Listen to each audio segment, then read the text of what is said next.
Je m'appelle Laurent Picciotto et j'ai ouvert Chronopassion il y a maintenant 25 ans sur la base à l'époque de dire, à une époque où ça ne se faisait pas, ouvrir une boutique uniquement avec des montres et sans avoir de critères à cette époque que le commercial était presque secondaire, c'est-à-dire faire le choix de ce que je considère être comme l'excellence, donc très subjectif, mais en disant je fais la boutique de montres dont j'aurais rêvé dans l'absolu.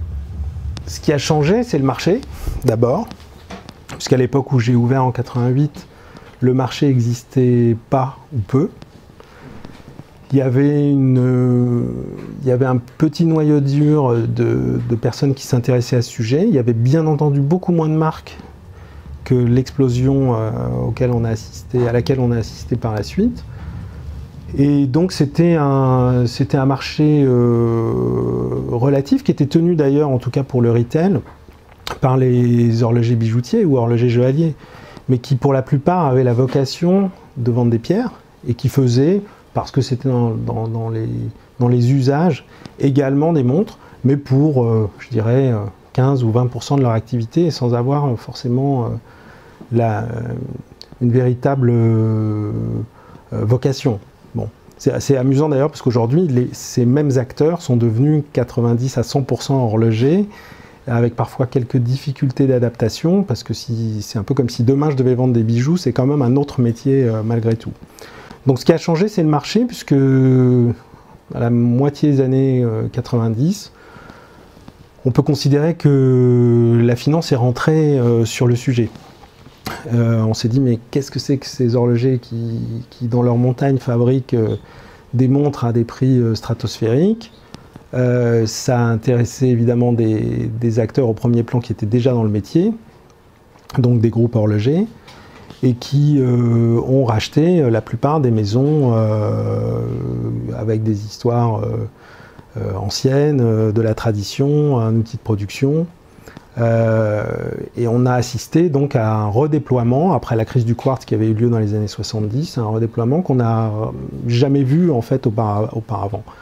Donc ça a été pendant toutes ces années une course aussi de motivation entre les maisons pour faire plus technique, plus compliqué, trouver les meilleurs horlogers, avoir les meilleures qualités de fabrication, inventer, toujours dans une source commune à tous ces acteurs, c'est-à-dire étonner l'amateur, confirmé ou pas, sur un sujet qui est effectivement fascinant. Donc il y a eu un sacré remue-ménage dans ce métier, plutôt positif, avec des excès comme toujours, dans tous les sens.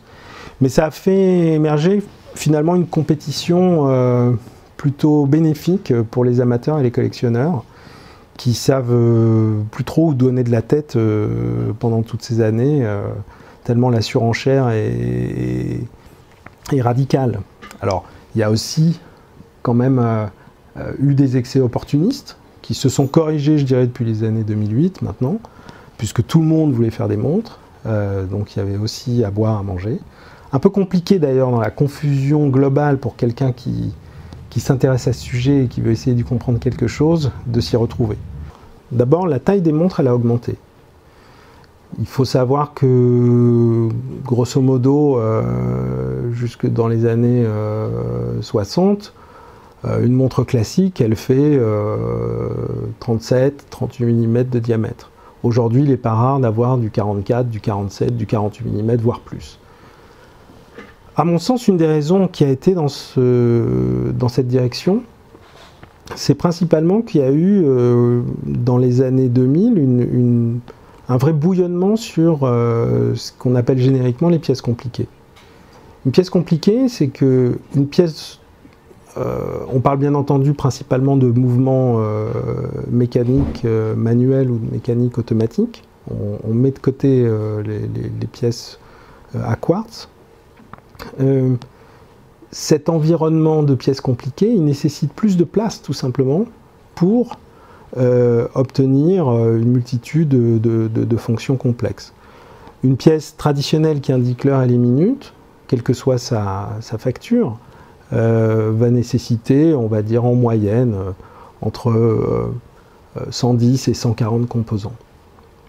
Il y a des pièces compliquées qui peuvent nécessiter 300, 400, 600, 800 pièces dans le mouvement.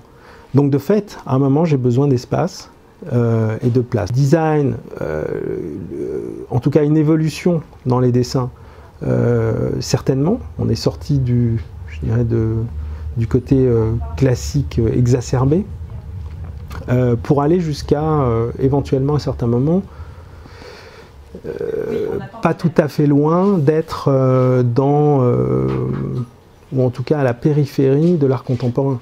Des acteurs qui n'étaient pas horlogers il y a quelques années, d'une certaine façon, le sont devenus. C'est-à-dire on sait que ce soit des gens comme Vuitton, que ce soit des gens comme Chanel, que quand ils abordent un sujet, ils le font très sérieusement. Même Hermès est devenu aujourd'hui un horloger de grande compétence. Et avec des idées,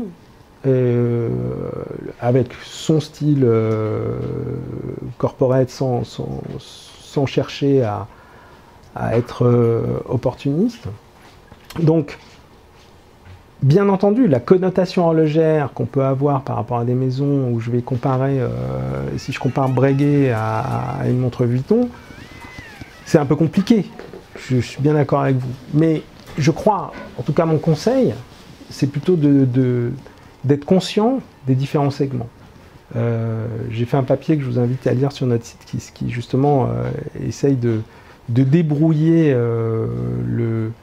les pas de quelqu'un dans cet univers et comment percer à jour la confusion horlogère. Mais je crois qu'il faut surtout, au départ, se laisser guider, mais ça c'est un peu ma façon de voir les choses en règle générale, se laisser guider par rapport à sa façon d'être. C'est-à-dire que les dictates qui consistent à dire ok, il ne faut pas acheter ça ou il faut acheter ça, j'ai envie de dire que c'est plus intéressant de faire son propre parcours initiatique soi-même. Parce que un tel va avoir telle position, je vais avoir une autre. Si on met un grand nombre d'acteurs de l'industrie horlogère, que ce soit des collectionneurs, des fabricants, des revendeurs, des designers, etc., dans une pièce, on ne les mettra pas d'accord. On a des collectionneurs de haut vol, des collectionneurs qui peuvent avoir les 1500 pièces les plus furieuses qu'on ait pu voir sur le marché ces dernières années, qui n'auront peut-être pas une des marques dont on parle, mais qui considèrent, et encore c'est pas sûr, mais qui considèrent que ces marques-là sont devenues des horlogers à part entière. Ils ont fait des pièces compliquées, ils ont surtout trouvé leur style, que ce soit sur un segment ou sur un autre.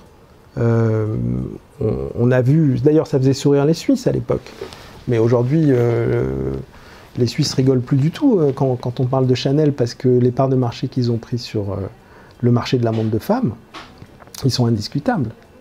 Ils ont été, même si IVC avait travaillé en son temps sur le sujet, ils ont été un des acteurs sur la céramique. Je veux dire, ils ont une responsabilité presque dans toute la corporation par rapport à ça. Donc, je crois qu'il faut laisser se guider par ses choix. Et comme dans toute passion, que ce soit les guitares électriques, les motos, les chaussures, etc., on fait son parcours initiatique. On est revenu au mouvement traditionnel, avec ses imperfections de précision par rapport au quartz, mais avec des vraies valeurs. Et je pense que c'est un des rares sujets, il y en a peut-être d'autres, mais c'est un des rares sujets où on est revenu à ça pour des histoires presque de philosophie. Quand à un moment donné, j'ai le même module qui équipe mon four, ma télé ou ma montre au poignet, c'est quand même pas tout à fait la même chose que quand même le plus rudimentaire des mouvements mécaniques va nécessiter une intervention d'un artisan au niveau de capacité de faire cette montre.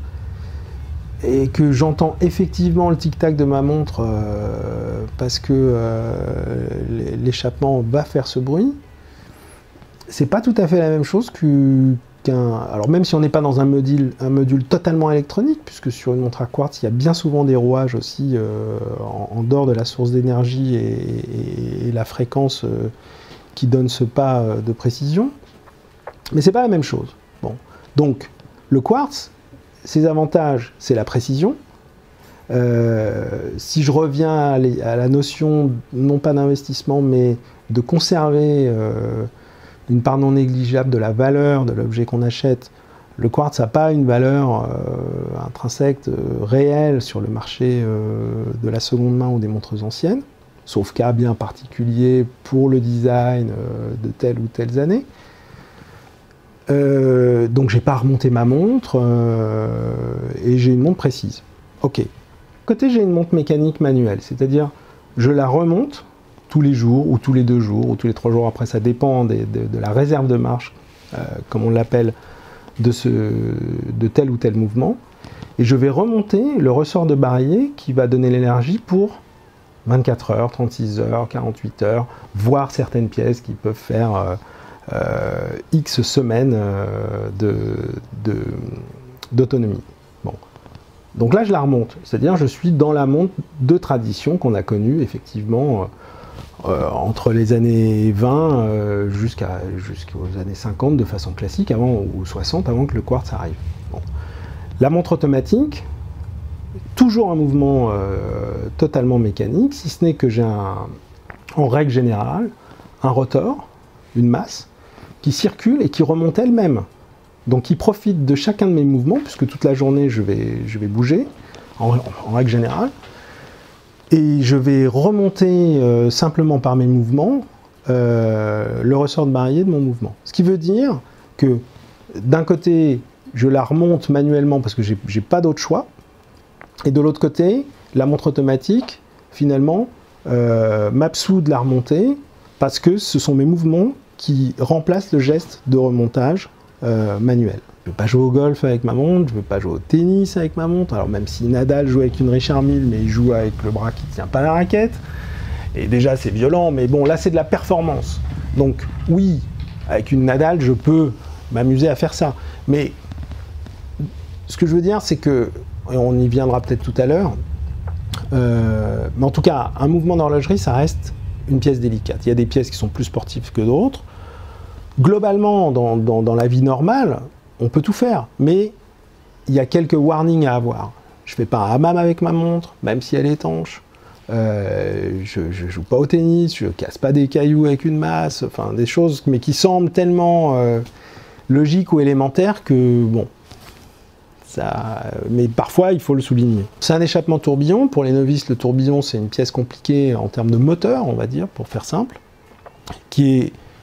le tourbillon a été inventé par Breguet il y a bien longtemps, à une époque où la course sur la précision était majeure, parce que là on parle de l'époque où, notamment dans la marine, on avait besoin pour faire des calculs de cap d'avoir des horloges de référence.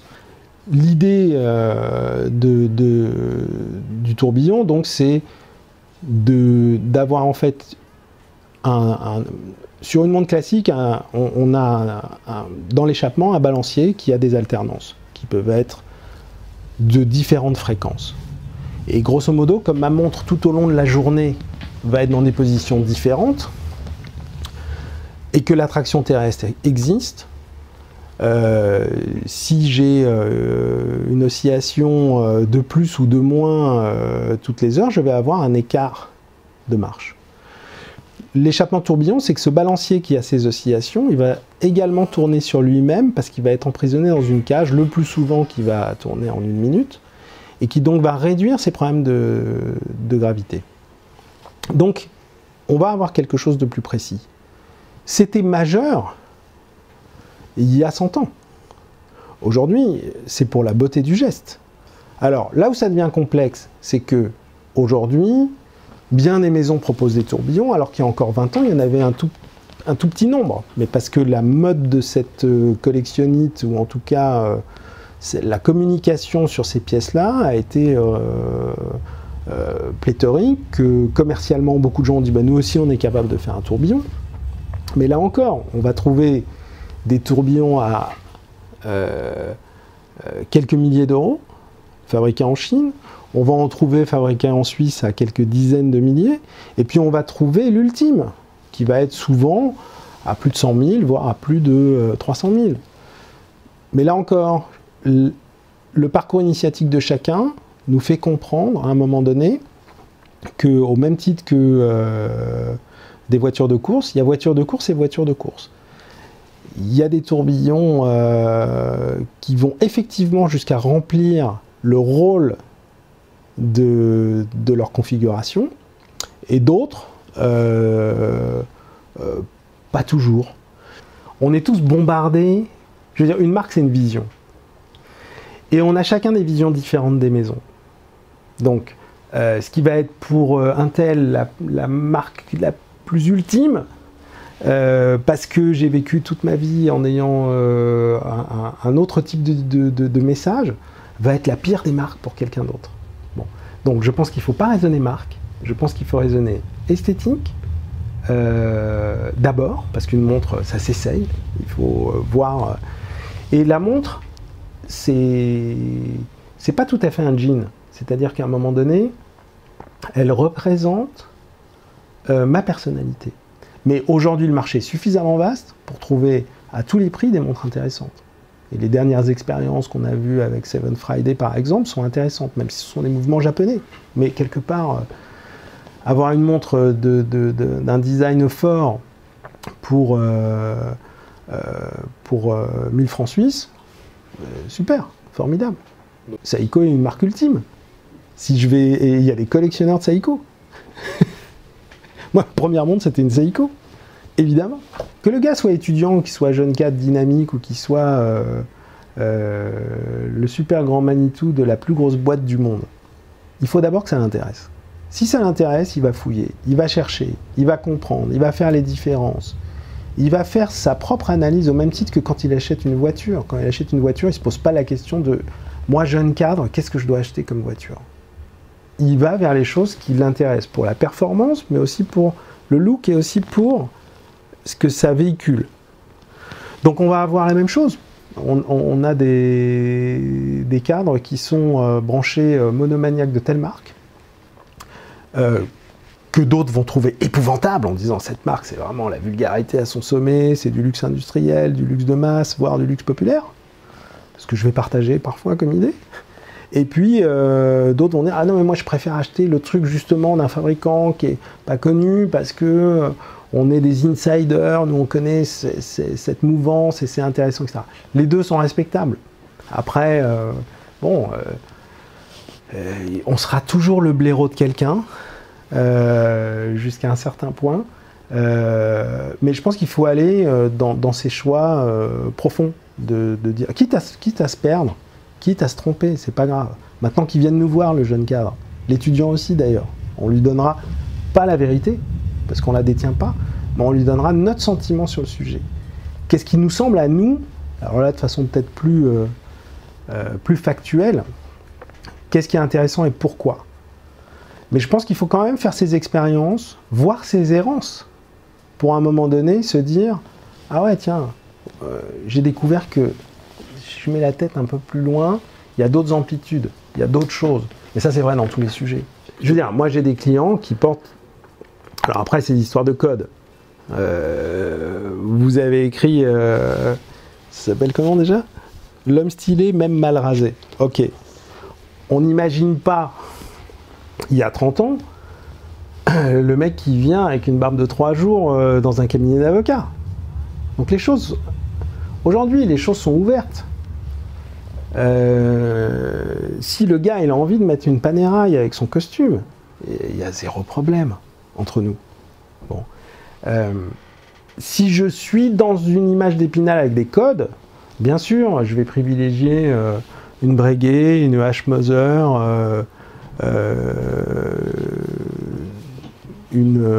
pourquoi pas, il y a beaucoup de gens qui portent des Richard, enfin beaucoup. Il y a au moins 3000 personnes par an qui achètent des Richard 1000, et il y en a beaucoup qui les portent avec un costume. il n'y a pas de souci, même si c'est une montre plutôt dite sport. Mais qu'est-ce que ça veut dire sport? Je pense d'un côté à Breguet, qui est le classicisme séculaire, le cadran en argent guilloché, la boîte cannelée, les aiguilles pommes, etc., qui sont des codes très forts qui existent depuis le tout début de l'histoire Breguet et qui sont vraiment perpétués parce que l'histoire est d'une part très importante chez Breguet, mais on le ressent au travers de ses pièces, et qui en fait une pièce malgré tout très contemporaine. Donc ça, c'est dans les pièces classiques. H. Moser, qui est une vieille maison, mais qui ne renaît que depuis une petite dizaine d'années, est capable de faire aussi des pièces classiques, avec ce côté un peu second degré dont on parlait. Nous, on s'amuse beaucoup avec eux à faire des pièces uniques, avec des cadrans particuliers, puisque ce sont des gens qui fabriquent des cadrans dits fumés. Donc on n'est pas sur une seule tonalité, c'est une tonalité nuagée. Et bon, ça, ce sont des pièces qui se prêtent bien, effectivement, à avoir un certain éclat, tout en étant discret, en restant des pièces traditionnelles, mais très contemporaines aussi. Donc ça, ce sont des pièces qui sont, pour rebondir sur la question précédente, sur le costume, les situations, etc., qui vont bien dans cet univers-là. Que les fabricants qui n'arrêtent pas de nous étonner continuent, mais je suis assez confiant, parce que c'est vraiment leur quête, et que ça amuse toujours les amateurs, mais là aussi je vois pas pourquoi ils se calmeraient d'un coup. Parfait, merci beaucoup. Merci à vous.